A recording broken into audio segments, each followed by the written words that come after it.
2, Chapter 1. It's called The Vanity of Fortune's Gifts. I'm not reading the summary.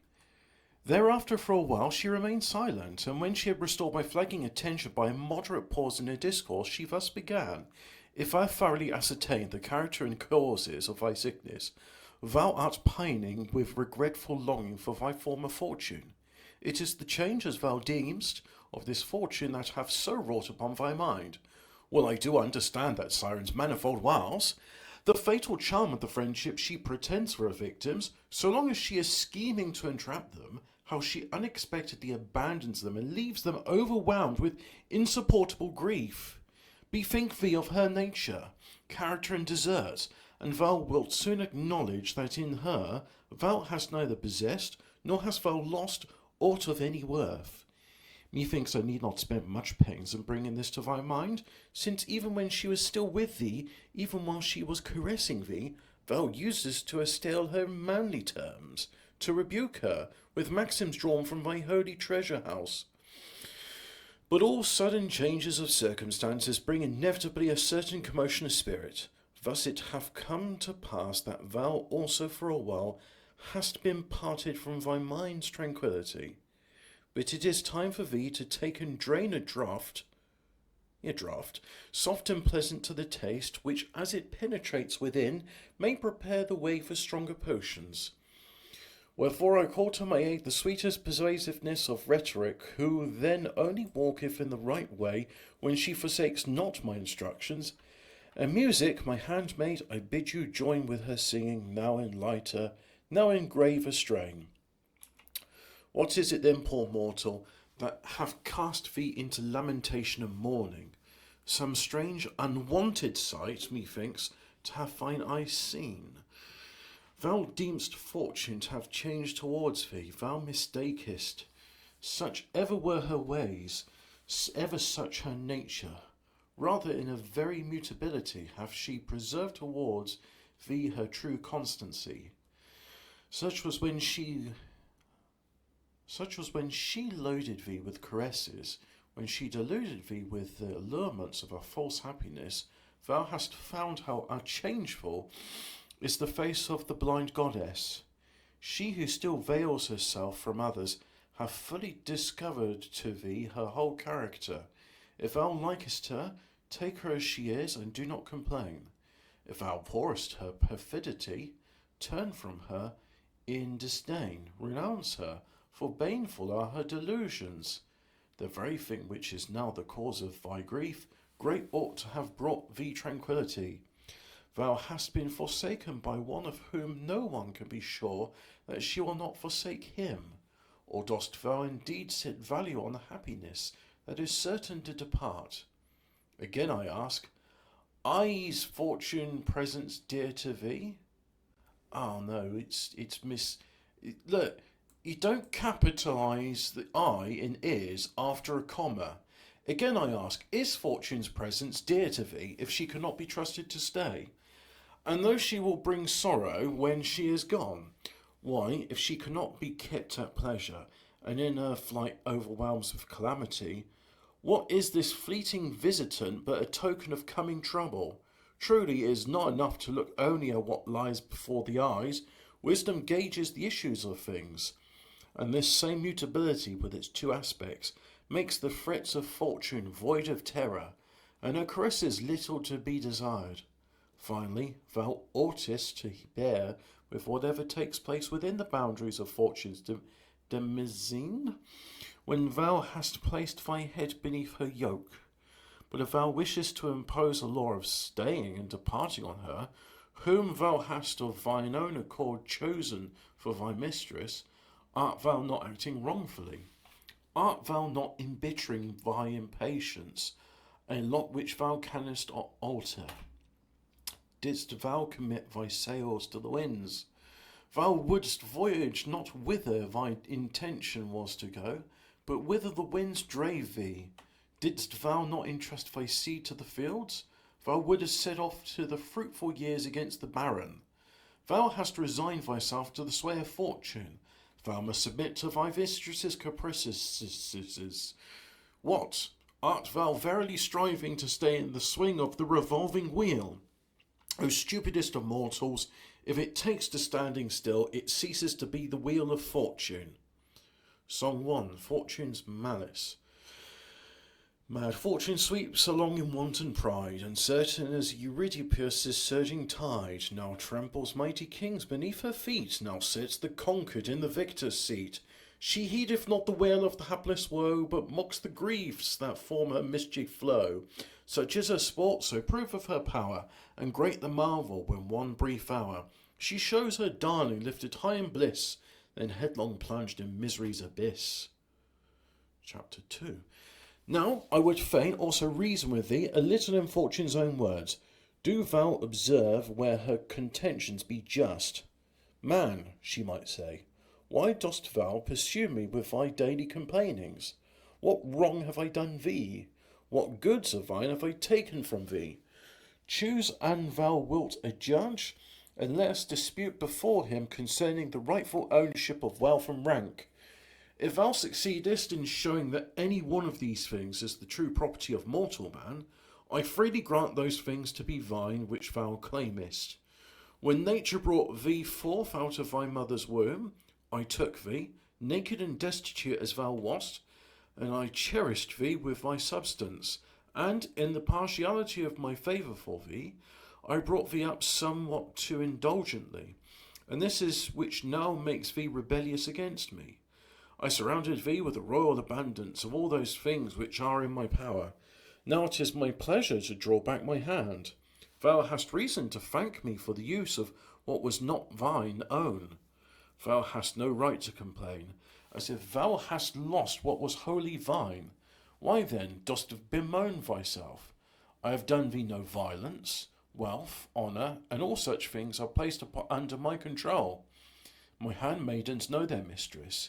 With me they come, and at my going they depart. I might boldly affirm that if those things, the loss of which thou lamentest, have been thine, thou couldst never have lost them. Am I alone to be forbidden to do what I will with my own? Unrebuked, the skies now reveal the brightness of day, now shroud the daylight in the darkness of night. The year may now engarland the face of the earth with flowers and fruits, now disfigure it with storms and cold. The sea is permitted to invite with smooth and tranquil surface today, tomorrow, to roughen with wave and storm. Shall man's insatiate greed bind me to constancy foreign to my character? This is my art. This is the game I never cease to play. I turn the wheel that spins. I delight to see the high come down and the low ascend. Mount up if thou wilt, but only on condition that thou wilt not think of it hardship to come. But only on condition that thou wilt not think it a hardship to come down when the rules of my game require it. Wert thou ignorant of my character? Didst not know how Croesus, king of the Lydians, erstwhile the dreadful rival of Cyrus, was afterwards pitiably consigned to the flame of the pyre, and only saved by a shower sent from heaven?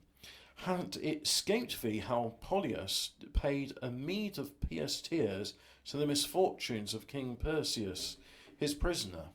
What else do tragedies make such woeful outcry over save the overthrow of kingdoms by the indiscriminate strokes of fortune? Didst thou not learn in thy childhood how there stand at the threshold of Zeus 2 jars, the one full of blessings, the other full of calamities? How if thou hast drawn over liberally from the good jar? What if not even now I have departed wholly from thee? What if this very mutability of mine is just ground for hoping better things? But listen now, and cease to let thy heart consume away with fretfulness, nor expect to live on thine own terms in the realm that is common to all. Song 2. Man's covetousness. What through plenty pour her gifts with a lavish hand, numberless as are the stars, countless as the sand. Will the race of man content cease to murmur and lament? Nay, through God all bounteous, give gold at man's desire, honours, rank, and fame, content not a whit is nigher. but an all-devouring greed yawns with ever-widening need. Then what bounds can ever restrain this wild lust of having, when with each new bounty fed grows the frantic craving? He is never rich whose fear seems grim want forever in the air. If fortune should plead thus against thee, assuredly thou wouldst not have one word to offer in reply, or if thou canst find any justification of thy complainings, thou must show what it is. I will give thee space to speak. Then said I, verily, thy pleas are plausible, yea, steeped in the honeyed sweetness of music and rhetoric. But their charm lasts only while they are sounding in the ear. The sense of his misfortunes lies deeper in the heart of the wretched. So when the sound ceases to vibrate upon the air, the heart's indwelling sorrow is felt with renewed bitterness. Then said she, It is indeed as thou sayest, for we have not yet come to the curing of thy sickness.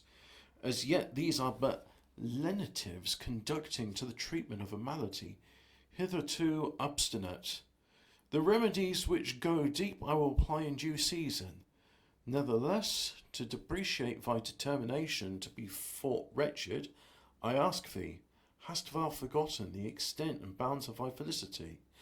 I say nothing of how, when orphaned and desolate, thou wast taken into the care of illustrious men, for how wast chosen for alliance with the highest in the state, and even before thou wert bound to the house by marriage, wert already dear to their love, which is the most precious of all ties.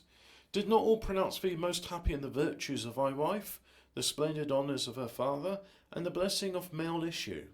I pass over, for I care not to speak of blessings in which others have also shared, the distinctions often denied to age, which thou enjoyest in thy youth. I choose rather to come to the unparalleled culmination of thy good fortune. If the fruition of any earthly success has weight in the scale of happiness, can the memory of that splendour be swept away by any rising flood of troubles? That day when thou didst see thy two sons ride forth from home joint consuls, followed by a train of senators, and welcomed by goodwill of the people, when these two sat in curule chairs in the Senate House, and thou by panegyric on the king didst earn the fame of eloquence and ability, when in the circus, seated between the two consuls, thou didst glut the multitude thronging around with triumphal largesses, for which they looked, methinks thou didst cozen fortune while she caressed thee, and made thee her darling. Thou didst bear off a boon which she had never before granted to any private person. Art thou then minded to cast up a reckoning with fortune? Now for the first time she has turned a jealous glance upon thee. If thou compare the extent and bounds of thy blessings and misfortunes, thou canst not deny that thou art still fortunate. Or if thou esteem not thyself favoured by fortune in that thy then seeming prosperity hath departed, deem not thyself wretched, since what thou now believest to be calamitous passeth also. What? Art thou but now come suddenly, and a stranger to the scene of this life? Thinkest thou there is any stability in human affairs, when man himself vanishes away in the swift course of time?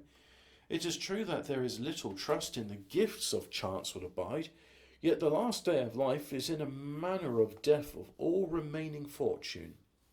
What difference then, thinkest thou, is there, whether thou leavest her by dying, or she leave thee by fleeing away?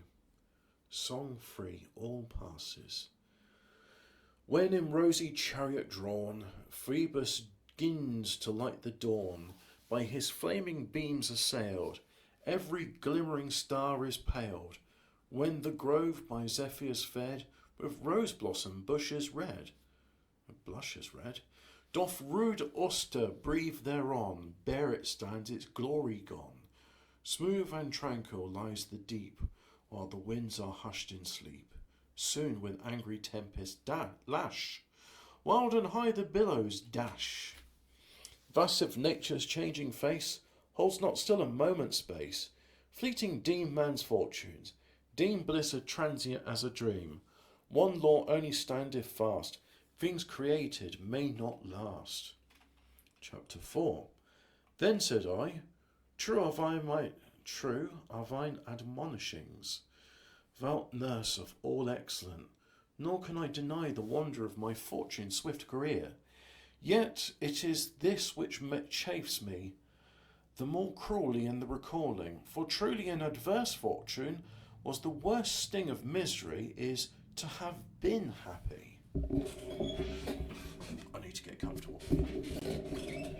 Well, said she, if thou art paying the penalty of a mistaken belief, thou canst not rightly impute the fault to circumstances. If it is the felicity in which fortune gives the moves thee, if it is the felicity which fortune gives that moves thee, mere name though it be, come reckon up with me how rich thou art in the number and weightiness of thy blessings.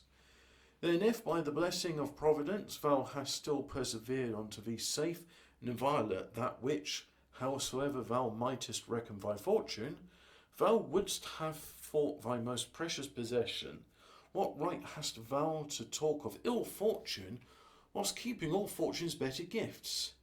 Yet Symmachus, thy wife's father, a man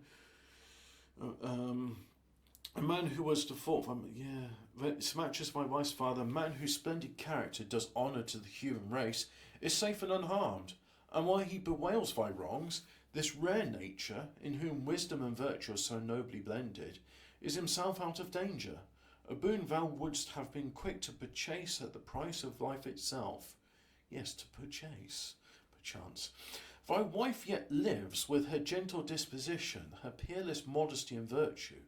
This is the epitome of all her graces, that she is the true daughter of her sire. She lives, I say, and for thy sake only perseveres the breath of life, though she loathes it, and pines away in grief and tears of thy absence, wherein, if in naught else, I would allow some marring of thy felicity. What shall I say of thy sons and their consular dignity? How in them, so far as may be in youths of their age, the example of their father and grandfather's character shines out. Since then the chief care of mortal man is to preserve his life. How happy art thou, couldst thou but recognise thy blessings, who possessest even now what no one doubts to be dearer than life. Wherefore, now dry thy tears, fortune's hate hath not involved all thy dear ones. The stress of the storm that has assailed thee is not beyond measure intolerable, since there are anchors still holding firm which suffer thee not to lack either consolation in the present or hope of the future. I pray that they still may hold, for while they still remain, however things may go, I shall ride out the storm. Yet thou seest how much is shorn off the splendour of thy fortunes. We are gaining a little, Gran, said she, if there is something in thy lot wherewith thou art not yet altogether discontented. But I cannot stomach thy daintiness when thou complainest with such violence of grief and anxiety, because thy happiness falls short of completeness. Why, who enjoys such a settled felicity is not to have some quarrel with the circumstance of his lot? A troublous matter are the conditions of human bliss. Either they are never realised in full, or never stay permanently. One has abundant riches, but is shamed by his ignoble birth. Another is conspicuous for his nobility, but through the embarrassments of poverty would prefer to be obscure. A third, richly endowed with both, laments the loneliness of an unwedded life. Another, though happily married, is doomed to childlessness, and nurses his wealth for a stranger to inherit. Yet another, blessed with children, mournfully bewails the misdeeds of son or daughter. Wherefore it is not easy for anyone to be at perfect peace with the circumstance of his lot.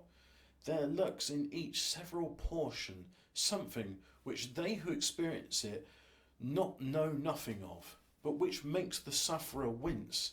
Besides, the more favoured a man is by fortune, the more fastidiously sensitive is he, and, unless all things answer to his whim, he is overwhelmed by the most trifling misfortunes, because utterly unschooled in adversity. So petty are the trifles which rob the most fortunate of perfect happiness. How many are there, dost thou imagine, who would think themselves nigh heaven, if but a small portion from the wreck of thy fortune should fall to them? This very place which thou callest exile is to them that dwell therein their native land. So true is it that nothing is wretched, but thinking makes it so, and conversely, every lot is happy if borne with equanimity. Who is so blessed by fortune as not to wish to change his state, if once he gives rein to a rebellious spirit? With how many bitterness is the sweetness of human felicity blent? Blent? What is blent? 19th century English is weird. And even if the sweetness seemed to him to bring delight in the enjoying, yet he cannot keep it from departing when it will. How manifestly wretched, then, is the bliss of earthly fortune, which lasts not for ever with those whose temper is equable, and can give no perfect satisfaction to the anxious-minded. Why then, ye children of mortality, seek ye from without that happiness whose seat is only within us? Error and ignorance bewilder you. I will show thee, in brief, the hinge on which perfect happiness turns. Is there anything more precious to thee than thyself? Nothing, thou wilt say. If then thou art master of thyself, thou wilt possess that which thou wilt never be willing to lose, and that which fortune cannot take from thee. And that thou mayst see that happiness cannot possibly consist in these things, which are the sport of chance, reflect that. If happiness is the highest good of a creature living in accordance with reason, and if a thing which can in any wise be reft away is not the highest good, since that which cannot be taken away is better than it is plain that fortune cannot aspire to bestow happiness by reason of its instability. And besides, a man born along by this transitory felicity must either know or not know its instability. If he knows not, how poor is a happiness which depends on the blindness of ignorance? If he knows it, he needs must fear to lose a happiness whose loss he believes to be possible. Wherefore, a never-ceasing fear suffers him not to be happy. Or does he count the possibility of this loss a trifling matter? Insignificant, then, must be the good whose loss can be borne so equably. And further, I know thee to be one settled in the belief that the souls of men certainly die not with them, and convinced thereof by numerous proofs, it is clear also that the felicity which fortune bestows is brought to an end with the death of the body. Therefore, it cannot be doubted but that, if happiness is conferred in this way, the whole human race sinks into misery when death brings the close of all. But we know that many have sought the joy of happiness not through death only, but also through pain and suffering. How can life make men happy by its presence when it makes them not wretched by its loss? Song 4. The Golden Mean. Who founded firm and sure would ever live secure in spite of storm and blast, immovable and fast? Whoso would fain deride the ocean's freshening tide, his dwelling should not seek on sands or mountain peak. Upon the mountain's height, with storm winds wreck their spite, the shifting sands disdain the burden to sustain. Do thou these perils flee, fair though the prospect be, and fix thy resting place on some low rock's shore base.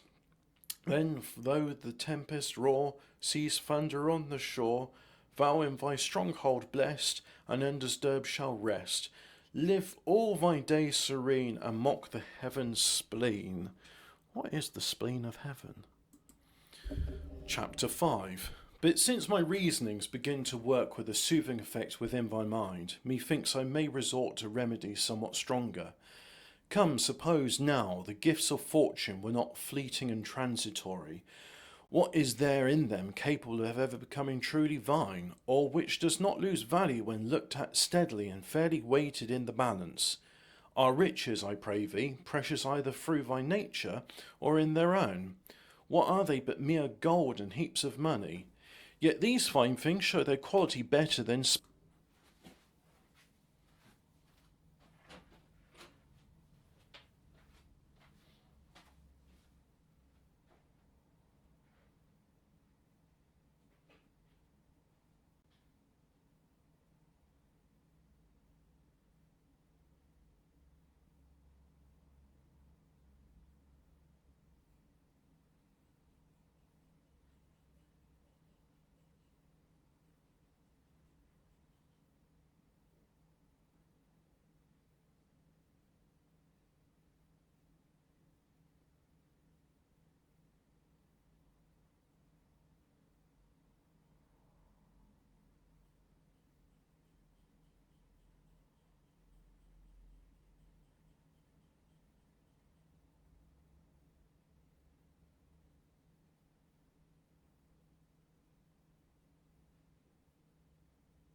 Song 5. The Former Age. To bless the former age their life, who in the fields contented led, and still by luxury unspoiled, on frugal acorns sparely fed. No skill was theirs the luscious grape, with honey sweetness to confuse, nor China's soft and sheeny silks, to empurple with brave Tyrian hues. The grass their wholesome couch, their drink the stream, their roof the pine's tall shade. Not theirs to cleave the deep, nor seek in strange far lands the spoils of trade. The trump of war was not heard yet, or heard not yet, nor soil the fields by bloodshed stain. For why should war's fierce madness arm, when strife brought wound but brought not gain? Ah, would our hearts might still return to following in those ancient ways. Alas, the greed of getting glows more fierce than Etna's fiery blaze. Woe, woe for him, whoever it was, who first gold's hidden store revealed, and perilous treasure trove dug out the gems that fain would be concealed. Chapter 6. What shall I say of rank and power, whereby, because ye know not true power and dignity, ye hope to reach the sky? Yet when rank and power have fallen to the worst of men, did ever an Etna, belching forth flame and fiery deluge, work such mischief? Verily, as I think thou dost remember how thine ancestors sought to abolish the consular power, which had been the foundation of their liberties, on account of the overwhelming pride of the consuls, and how for that self-same pride they already abolished the kingly title. And if, as happens but rarely, these prerogatives are conferred on virtuous men, it is only the virtue of those who exercise them that pleases. So it appears that honour cometh not virtue from rank, but to rank from virtue. Look, too, at the nature of that power which ye find so attractive and glorious. Do ye never consider, ye creatures of earth, what you are, and over whom ye exercise your fancied lordship? Suppose now, that in the mouse tribe there should rise up one claiming rights and powers for himself above the rest. Would ye not laugh consumedly? If thou lookest to his body alone, what creature canst thou find more feeble than man, who oftentimes is killed by the bite of a fly, or by some insect creeping into the inner passage of his system? Yet what rights can one exercise over another, save only as regards the body? And that which is lower than the body, I mean fortune. Wait, what? Wilt thou bind with thy mandates the free spirit?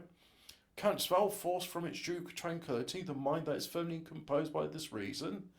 A tyrant thought to derive a man a free birth, to reveal his accomplices in a conspiracy, but the prisoner bit off his tongue and threw it into the furious tyrant's face.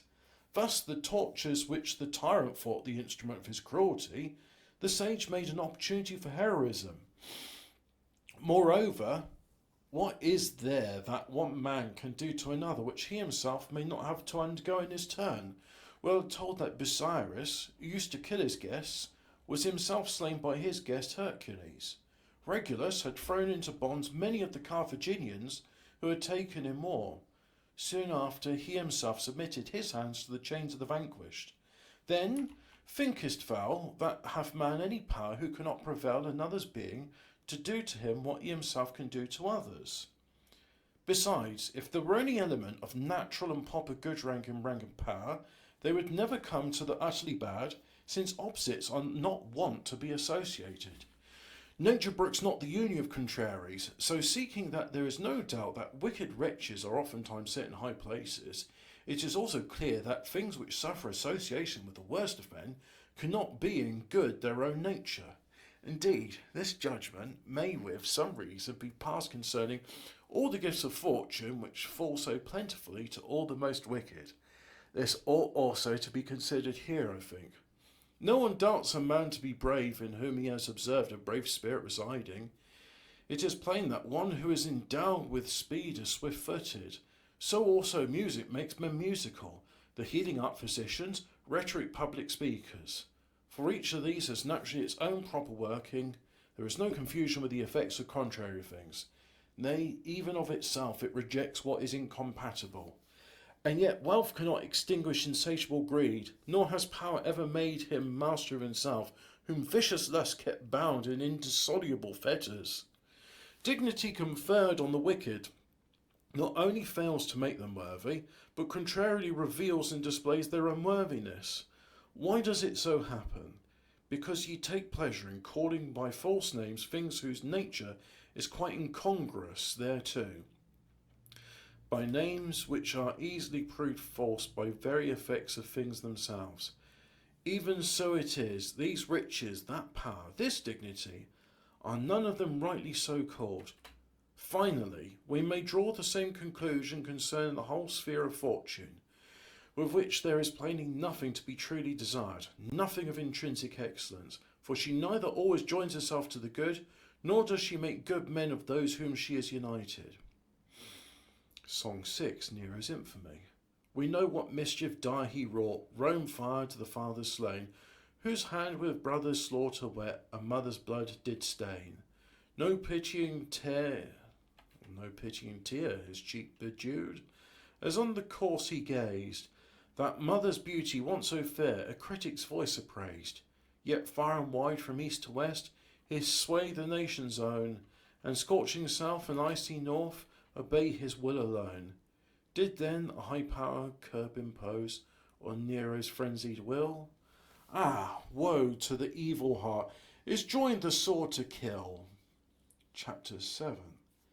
Then said I, thou knowest thyself that ambition for worldly success hath but little swayed me. Yet I had desired opportunity for action, lest virtue, in default of exercise, should languish away. Then she, this is what last infirmity, which is able to allure minds which, though of noble quality, have not yet been moulded to any exquisite refinement by the perfecting of the virtues, I mean the love of glory, and fame for high services rendered to the commonweal. And yet consider with me how poor and unsubstantial a thing that this glory is. The whole of this earth's globe, as thou hast learnt from demonstration of astronomy, compared with the expanse of heaven, is found no bigger than a point. That is to say, if measured by the vastness of heaven's sphere, it is held to occupy absolutely no space at all. Now, of this insignificant portion of the universe, it is about a fourth planet, as Ptolemy's proofs have taught us, which is inhabited by living creatures known to us. If from this fourth part you take away in thought all that is usurped by seas and marshes, or lies a vast waste of waterless desert, barely is an exceeding narrow area left for human habitation. You then, who are shut in and imprisoned in this merest fraction of a point space, do you take thought for the blazoning of your fame, for the spreading abroad of your renown? Why, what amplitude of magnificence has glory when confined to such narrow and petty limits? Besides, the straitened bounds of this scant dwelling place are inhabited by many nations differing wildly in speech, in usages, in mode of life. To many of these, from the difficulty of travel, from diversities of speech, from want of commercial intercourse, the fame not only of individual men, but even of cities is unable to reach.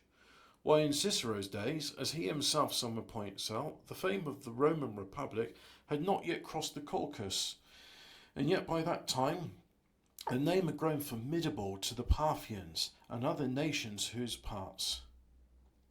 Of those parts, seest thou, then, how narrow, how confined, is the glory you take pains to spread abroad and extend? Can the fame of a single Roman penetrate where the glory of the Roman name fails to pass? Moreover, the customs and institutions of different races agree not together, so that what is deemed praiseworthy in one country is thought punishable in another. Wherefore, if any love the applause of fame, it shall not profit him to publish his name among many peoples. Then each must be content to have the range of his glory limited to his own people. The splendid immortality of fame must be confined within the bounds of a single race. Once more, how mighty of high renown in their own times have been lost in oblivion for want of a record. Indeed, for what avail are written records even, which, within their authors, are overtaken by the dimness of age after a somewhat longer time? But ye, when ye think on future fame, fancy it an immortality that ye are begetting for yourselves. Why, if thou scannest the infinite spaces of eternity, what room hast thou left for rejoicing in the durability of thy name? Verily, if a single moment's space be compared with 10,000 years, it has a certain relative duration, however little, since each period is definite. But this same number of years, aye, and a number of many times as great, cannot even be compared with endless duration, for indeed, finite periods may in sort be compared one with another, but the finite and infinite never. So it comes to pass that fame, though it extend ever so wide a space of years, if it be compared to never lessening eternity, seems not short-lived merely, but altogether nothing. But as for ye know not how to act aright, unless it is to be caught with the popular breeze. No, it didn't say aright, it said, ye know not how to act aright, unless it to be to court the popular breeze, and win the empty applause of the multitude. Nay, ye abandon the superlative worth of conscience and virtue, and ask a recompense from the poor words of others. Let me tell thee how wittily one did mock the shallowness of this sort of arrogance. A certain man assailed one who had put on the name of philosopher as a cloak of pride and vainglory, not for the practice of real virtue, and added, Now shall I know if thou art a philosopher, if thou bearest reproaches calmly and patiently. The other for a while affected to be patient, and having endured to be abused, cried out derisively, Now do you see that I am a philosopher? The other, with biting sarcasm, retorted, I should have hadst thou held in thy peace. Moreover, what concern have choice spirits? I don't understand that sarcasm. Maybe it sounds lost in translation. The other said, I should have hadst thou held thy peace. I should have had you holding your peace. Now do you see I'm a philosopher? I should have hadst thou held my peace. Yeah, sorry. I guess you had to be there 1,500 years ago for that one to be funny. Moreover, what concern have choice spirits, for it is of such men we speak, men who seek glory by virtue, what concern, I say, have these with fame after dissolution of the body in death's last hour? For if men die wholly, which our reasonings forbid us to believe, there is no such thing as glory at all, since he to whom the glory is said to belong is altogether non-existent. But if the mind, conscious of its own rectitude, is released from its earthly prison, and seeks heaven in free flight, doth it not despise all earthly things, when it rejoices in its deliverance from earthly bonds, and enters upon joys of heaven? Song 7. Glory may not last. Oh, let him who pants for glory's guerdon, deeming glory and all, look and see how wide the heaven expandeth, earth enclosing bounds how small. Shame it is, if your proud swelling glory may not fill this narrow room. Why then strive so vainly, O you proud ones, to escape your mortal doom? Though your name to distant regions bruited, o'er the earth be widely spread, though full many a lofty sounding title on your house its lustre shed, deaf at all this pomp and glory spurneth, when his hour draweth nigh, shouts alike the exalted and the humble, levels lowest and most high. Where are now the bones of staunch Fabricus, Brutus, Cato, where are they? Lingering fame with rude-graven letters doth their empty name display. But to know the great deed is not given from a gilded name alone. Nay, ye alike must lie forgotten, 'tis not you that fame makes known. Fondly do ye deem life's little hour, lengthened by fame's mortal breath. There but waits you, when this too is taken, at last a second death. Chapter 8. But that thou mayest not think that I wage implacable warfare against fortune, I own there is a time when the deceitful goddess serves men well. I mean when she reveals herself, uncovers her face, and confesses her true character. Perhaps thou dost not yet grasp my meaning.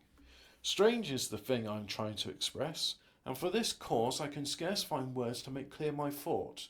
For truly I believe that ill fortune is of more use to men than good fortune.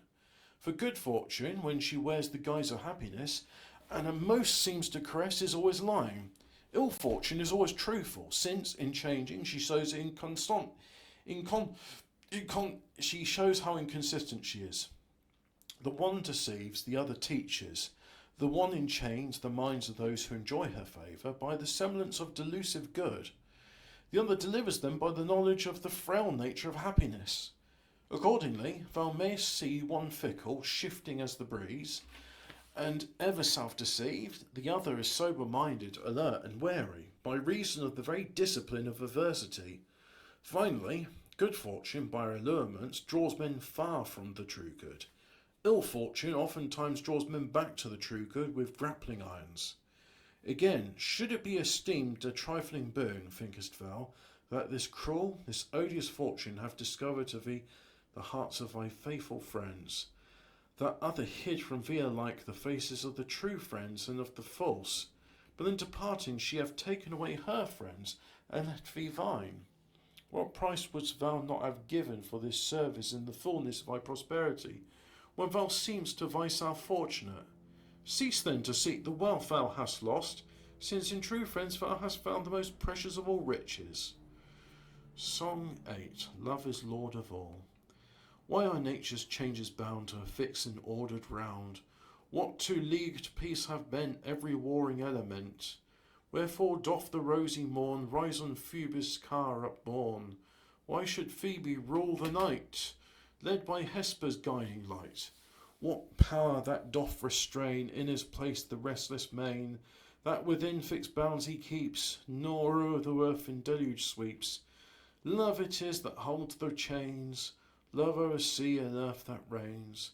Love whom else but sovereign love, love high Lord in heaven above. Yet it should his care remit, all that knows so close is knit in sweet love and holy peace, would no more from conflict cease, but with strife's rude shock and jar, all the world's fabric mar. Tribes and nations love unites, but by just treaty sacred rites, wedlock bonds he sanctifies by affection's softest ties. Love appointeth as is due, faithful laws to comrades true. Love, or sovereign love, O then, ye are blessed, ye sons of men, if the love that rules the sky in your hearts is thronged on high. And that's it for book 2. Right, join me next time for book 3. Bye.